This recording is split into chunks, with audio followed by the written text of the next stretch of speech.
አፋድ አለ፣ አፋባህ አለ። አፋባህ ሶስቱ አደረጃጀቶች የአማራ ፋኖ በወሎ፣ የአማራ ፋኖ በሸዋና የአማራ ፋኖ በጎንደር አንድ ላይ የመሆን አይነት አዝማሚያ ከደጋፊዎቹም ከሚወጡ መግለጫዎችም ከዛ ከሌላም ወገን ከተገኘው ምላሽ ስናይ እነዚህ አንድ ላይ የመሰብሰብ ከዛ ደግሞ የአማራ ፋኖ በጎጃም ደግሞ አሁን ላይ እንደምንሰማው ከሆነ እንደ ሶስተኛ አማራጭ መምጣት ይችላል የሚሉ አመለካከቶች እንደ የአማራ ህዝባዊ ሰራዊት የሚባል የድሮ አደረጃጀት ነው እና ከዚህ በፊት የነበሩ የከሰሙ አደረጃጀቶች አሉ። ለምሳሌ ምስራቅ አማራ ፋኖ የሚባል ነበር አይደለ? ምስራቅ አማራ ፋኖ በዋናነት የነመሪ ወዳጆ ማለት ነው። አካባቢያዊ ስም አልሰጡትም ነበር መጀመሪያ ላይ። ምስራቅ አማራ ፋኖ ተብሎ ነው የመጣው አይደለ? በአጠቃላይ የአማራን ምስራቅ ቀጠና ማለት ነው። ሁለተኛው ደግሞ የአማራ ህዝባዊ ኃይል የሚባል ነበረ እንደምታስታውሱት በዋናነት ጎጃም አካባቢ የሚንቀሳቀስ ማለት ነው። ከዛም የአንድነት ምክር ቤት ምናምን የሚባል መጥቶ ነበረ። ሰምሃው የፋኖ ትግል ሲጀምር ወጥ የሆነ አውራጃዊ ቅርጽ ባልያዘ መልኩ ለመጀመር ተሞክሮ ነበር እና የተለያዩ ፋንክሽኖች እና ኢንትረስት ግሩፖች ሲፈጠሩ ነው በኋላ ላይ ኦኬ አካባቢያዊ ይሄ ፕሮቪንሻል የሆኑት ነገሮች እየተዋሃዱ እየተጨመቁ ይምጡና መጨረሻ ላይ የአማራ ኃይል ይፈጠራል ምናምን ወደሚል ግምገማ ተመጣ። አሁን በግልጽ ዲስከስ ሲደረግ ምንሰማው የአማራ ፋኖ ህዝባዊ ኃይል አማራ ፋኖ በጎጃም ህዝባዊ ኃይል ሆኖ መምጣት ይችላል የሚል ዲስከሽኖች በደንብ በቃ በሰፊው ዲስከስ እየተደረጉ ነው እና ያ እኔ በአጠቃላይ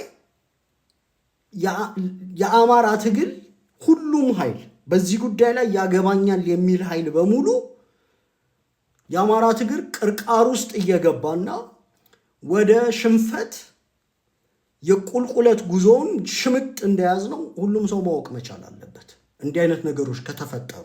ምክንያቱም አፋድ ተፈጠረ፣ ከአፋድ የወጡት አደረጃጀቶች አፋባህ እስኪሆኑ 1 ዓመት ፈጀባቸው። አፋባህ እስኪሆኑ ድረስ በርካታ መስዋዕትነት ተከፍሏል። ኦን ደ ሴም ቶክን አሁንም የአማራ ፋኖ በጎጃም አደረጃጀት ራሱ ስሙን ለውጦ ህዝባዊ ኃይል ብሎ ቢመጣ ሌሎች የሚወለዱ ችግሮች ይኖራሉ። ሌላ በአፋባህም በኩል በአፋድም በኩል ወይም በአማራ ፋኖ ህዝባዊ ኃይል ብሎ በሚመጣውም ኃይል በኩል ኮንፍሊክት ኦፍ ኢንትረስት መነሳቱ አይቀርም። የጥቅም ግጭት ይነሳል። ሁሉም ኃይል ጠንክሮ ለመውጣት በሚያደርጋቸው ጉዞ ውስጥ የተለመደው አይነት የሴራ ፖለቲካ ውስጥ ይገባል። ያ የሴራ ፖለቲካ ደግሞ አንዱ አካል አድርጎት አንዱ የሚተወው አይሆንም። ቀጠናን የማዳከም ነገሮች አንዱ አንዱን ለማዳከም አሰላለፎች ምናምን እየተፈጠሩ ይሄዳሉ። እነዚህ ነገሮች የጥፋት መንገድ መሆናቸውን ተረድተን እንደገና ወጥ ወደሆነ አደረጃጀት እስክንመጣ ብዙ መስዋዕትነቶች ይከፈላሉ። ሌላ አመታት ማለት ነው። ሌላ 2 ዓመት ሚኒማም 1 ዓመት ቢኮዝ እስካሁን ባለው ትራጀክተሪ ከጥፋት ነው እየተማርን እየመጣን ያለ ነው። ከዛ አይ በቃ አሁን ደግሞ ብዙ መስዋዕትነት ተከፈለ ይሄ ማያዋጣ ምናምን ይባልና ወደ ሌላ አደረጃጀት እነዚሁ ሰዎች ደግሞ ወደ ሌላ ሽምግልና ነው የሚቀመጡት። በቃ ትራጀክተሪው ይሄ ነው የሚሆነው። ሌላ ምንም አይሆንም።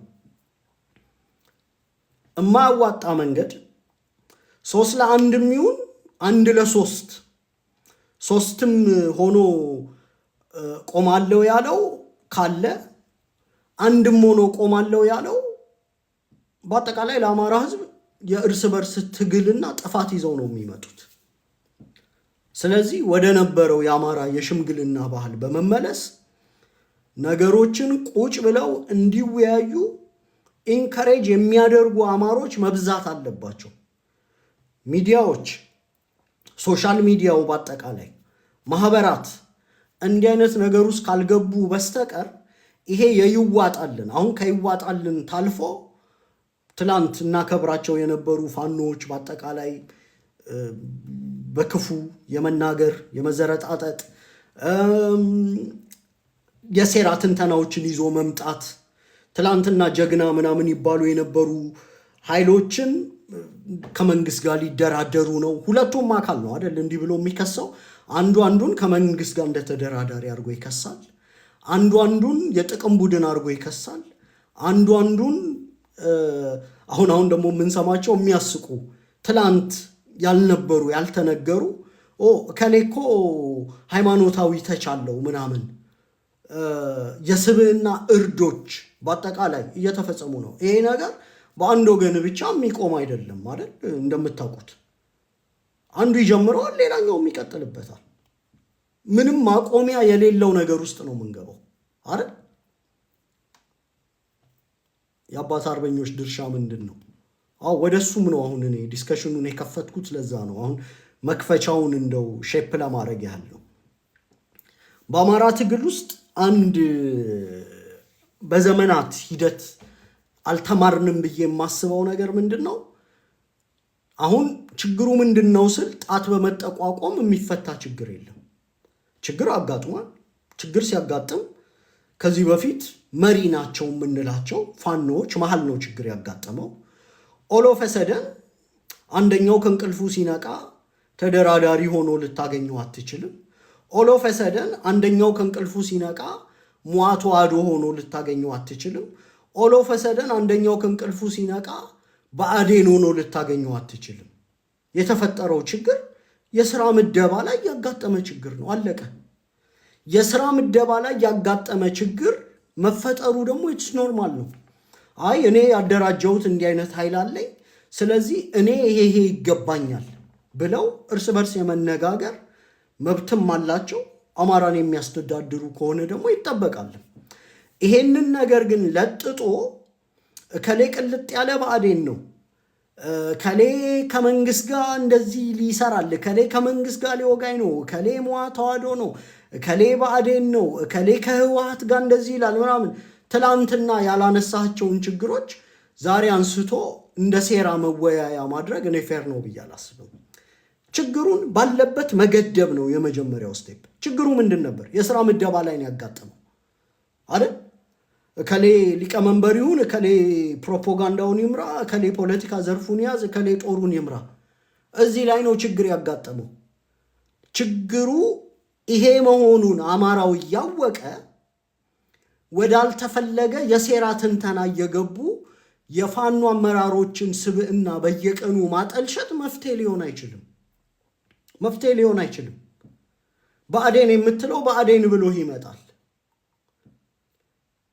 ከህወሓት ጋር ሰራ ምናምን የምትለው ከህወሓት ጋር ሰራህ ብሎ ይመጣል። ብዙ መክሰሻ ቱሎች አሉ። አማራን በፕሮፓጋንዳ ማሸነፍ አይችልም። ኦኬ፣ ይሄ እስኪገባን ድረስ ምን ያህል መስዋዕትነት መክፈት አለብን አይገባኝም። ትላንትና ታላቁ መሪ ያልነውን ሰው ዛሬ ከሰማይ አንስተን ፈጥፍጠን እንደው በአንድ ምሽት ብአዴንም ልናደርገው አንችልም። በጣም አግሊ የሆነ የፕሮፓጋንዳ ትግል ውስጥ ነው ያለ ነው። አግሊ ማለት ነው። ከዛ በኋላ የራስህን ወገን ጠልተህ ብአዴን ብለህ ሟቶ አዶ ብለህ ህወሓት ብለህ አዋርደህ ምን ብለህ አት ኤንድ ኦፍ ዘ ዴይ አብይ አህመድ ለድርድር ሲጠራህ ነጣጥሎ ነው የሚጠራ። ምክንያቱም አንድ ሆነህ ካልታገልክ የድርድር ትግል ነው የምታደርገው ማለት ነው። የድርድሩ ትግል ደግሞ ቅድም እንደነገርኳችሁ ልክ ጆሴፍ ስታሊን ዶሮዋን አድቫይዘሪዎቹን ጠርቶ ህዝብ እንዴት እንደሚመራ ላሳያችሁ ብሎ የዶሮዋን ላባ ሙሉ ለሙሉ ደም በደም እስክትሆን ነጫጭቶ መሬት ላይ ከለቀቃት በኋላ ደም በደም ሆና ከስታሊን ትሸሻለች የተባለችው ዶሮ ጥሬ ሲወረውርላት ስሩን የተልከሰከሰችው። አያችሁ፣ ህዝብ እንዲህ ነው የሚመራው ነው ያላቸው አይደል አማካሪዎቹ። አብይ አህመድም ልክ እንደ ዶሮዋ ላባችንን ነጫጭቶ ህዝባችንን ጨፍጭፎ ሴቶቻችን ተደፍረው ተቋማቶቻችን ፈርሰው የትምህርት ተቋማቶቻችን ምናምን ብላክቦርዶችና ዴስኮች እየተፈለጡ ለሚሊተሪው እሳት ማንደጃ ሆነው ሴት ወንድ ተደፍሮ መጨረሻ ላይ አብይ አህመድ ሲጠራህ የምትሄድ ከሆነ ለመደራደር እርስ በራስ መደራደር ይሻልሃል እኮ። በስልጣን መደራደር ትችላለህ። ይህን ስጠኝ ይህን አትስጠኝ አንድ እስክትመጣ ድረስ የአንድነቱን አካሄድ እያዘገየህ ደግሞ እንዳይዘገይም እየተሸማገልክ ከዛ ደግሞ በቀጠና እየተናበብክ ከአብይ ጋር እየተዋጋህ ከዛ አንድ ላይ ሆነህ የፕሮፓጋንዳ ምናምን መግለጫዎች እየሰጠህ አንድ እስክትሆን ድረስ መነጋገር መደራደር አዘንድ ኦፍ ደዴ ከአብይ ጋር የምታደርገው ድርድር ግን የጆሴፍ ስታሊን አመራር ነው። ይጨፈጭፋል፣ ጥሬ ይወረውርልሃል። ጥሬውን ይዘህ ትከተለዋለህ አብይ አህመድን። ምርጫ ስታጣ ይህንን ነው የምታደርገው። አንድ ላይ ካልቆምክ እየተዳከምክ ነው የምትመጣው። የጎጃም አማራ ፋኖ ተከበብኩ ምናምን ካለ ከበቡሽ ምናምን እያሉ ማልገጥ አይደለም መፍትሄው። ነገሮችን ወረድ ብሎ መመርመር። እዚህ ውስጥ ከገባንማ ትላንት እነ ጀዋር መሐመድ ላይ ያካሄድነውን ፕሮፓጋንዳ ነው እያካሄድን ያለነው። የጎጃም አማራ ፋኖንም የሚደግፉ ሰዎች አይ እኛ ግዙፍ ነን አፋድ ቢጨመቅ ያኛን ያንድ ቀጠና ያወጣው ምናምን ከሚልም መውጣት ነው። አይሆንም እንዲህ አይነት ነገር። ህዝብ እየነጣጠለ ነው የሚሄደው። የሳይኮሎጂ ጨዋታ አማራ ላይ መጫወት እርስ በርስ ትክክል አይደለም። ይሄን መግለጫ ብናወጣ በመግለጫ ሲጨነቁ እኛ ወደምንፈልገውም ነገር ይመጣሉ ብሎ መገምገም ትክክል አይደለም። መግለጫ ያወጡት እኔን በስነ ልቦና ለማስጨነቅ ስለሆነ ልካቸውን አሳያቸዋለሁ። እኔ እንዲያውም የአማራ ህዝባዊ ኃይል ብዬ እመጣለሁ ምናምን ማለትም ልክ አይደለም። ሁሉም ትላንት አፋድ ሲመሰረት ወደ ሰራነው ጥፋቶች ነው የሚወስደን። መጨረሻ ላይ ወደ ጭፍጨፋና በጣም ተዳከምንበት ድርድር ነው የሚወስደን። እነ ጸዳሉ ከቤታቸው ሲወጡ ለመንግስት እጃቸውን ለመስጠት አስበው አልነበር የሚወጡት። ትግሉ በመዳከሙና አንዳንድ መስዋዕትነቶች ተከፍለው በማየታቸው ነው ደክሟቸው የሰጡት እንጂ በፋኖ ውስጥ ተከብረው ቢቆዩ የሚጠሉ አይመስለኝም። በታሪክም ተወቃሽ መሆን የሚፈልጉ አይመስለኝም። እንደ ላስት ሪዞርት የመጨረሻ አማራጭ አይተው የወሰዱት ነው። ማድረግ ነበረባቸው አልነበረባቸውም፣ ግን ሆኗል። እንደ ግለሰብ ሰዎች እንዲህ አይነት አማራጭ ውስጥ ከገቡ እንዳደረጃጀትም ትግላችን እየተዳከመ ሲመጣ እንደ ጸዳሉ አንድ ሆነ ወይ 10 ሰው ይዘህ ምናምን አይደለም እጅ የምትሰጠው ለአብይ አህመድ። ድርድርም አይደለም የምታደርገው። እንደ ተቋምና እንደ አደረጃጀት ነው የፈለስክ የፍልሰት እጅ መስጠት ነው ለአብይ አህመድ የምናደርገው መጨረሻ ላይ። ኦኬ፣ ይሄ ተገቢ አይደለም። ለጠላቶቻችን በጣም አግሊ የሆነ ፕሮፓጋንዳ እያደረግን ነው። የምን ጥላቻ ነው የሰበኩት? የሰብአዊ መብት ተቆርቋሪውና የፈዘዘውን አንቂው አንድ ካልሆንን ትግላችን ይዳከማል ማለት ጥላቻ ነው። እኔ በጣም የሚገርመኝ በአማራ ትግል ውስጥ በጣም የባዕድ እጅ እንደገባ የምታዩት ስለ ዩኒቲ እየሰበካችሁ ጥላቻ ነው ብሎ የሚመጣ ታያላችሁ። ዩኒቲ እኮ ነው እየሰበካችሁ ያላችሁት። አንድ ሁን፣ ይሄ ነው የተባለው። ኦኬ፣ አንድ ካልሆንክ እንደ ግለሰብም የጸዳሉ እጣ ፈንታ ነው የሚደርስ፣ እጅህን ነው የምትሰጠው። እንዳደረጃጀትም የውርደት ፍልሰት የሚመስል እጅ አሰጣጥ ልሰጥ ትችላለህ። እንደውም ድርድር የክብር ሁሉ ሊሆን ይችላል። አገዛዙ አንተን ወደ ድርድርም ራሱ የሚያመጣህ ስታስፈራው ነው። ኦኬ፣ አንድ ያገዛዙን ፕሮፓጋንዳ ላሳያችሁ። በጣም የገረመኝ እኛው ራሳችን የምንሰጠው ዱላ ጠላቶቻችን እንዴት ተቀብለው ፕሮፓጋንዳ እንደሚሰሩበት እንድታዩ አንድ የጠላት ፕሮፓጋንዳ አንዴ ጀስት 30 ሰከንድ ስጡኝ ላሳያችሁ። በጣም ገርሞኝ ነው ማለት አንዳንድ ጊዜ ጠላቶቻችን ፕሮፓጋንዳ ለመፈብረክ እንኳን ኢነርጂ አያውሉም። ምክንያቱም እኛው ነን እዚሁ እምንሰጣቸው። አንዴ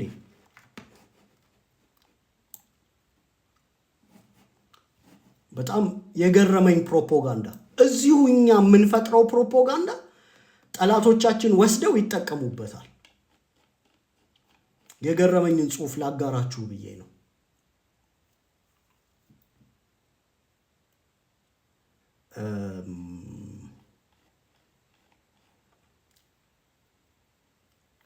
ሁለት ነው ማሳያችሁ።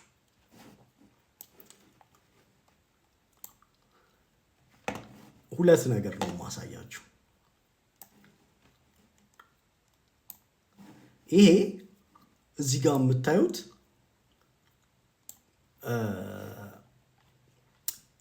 የዳንኤል ዳባ ይባላል። የብልጽግና ድሮ የኦነግ ሰው ነው።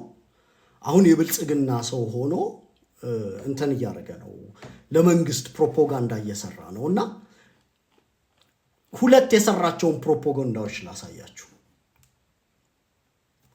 ማተለቅ ከቻልኩኝ እንድታዩት ማለት ነው።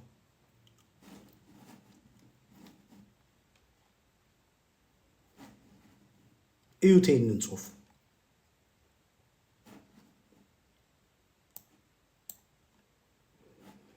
ጠላቶቻችን ፕሮፓጋንዳ ለመስራት እንኳን ኢነርጂ ማባከን ትተዋል። ቆይ ሶሪ አንዴ በደንብ እንዲታያችሁ ስለፈለግኩኝ ነውና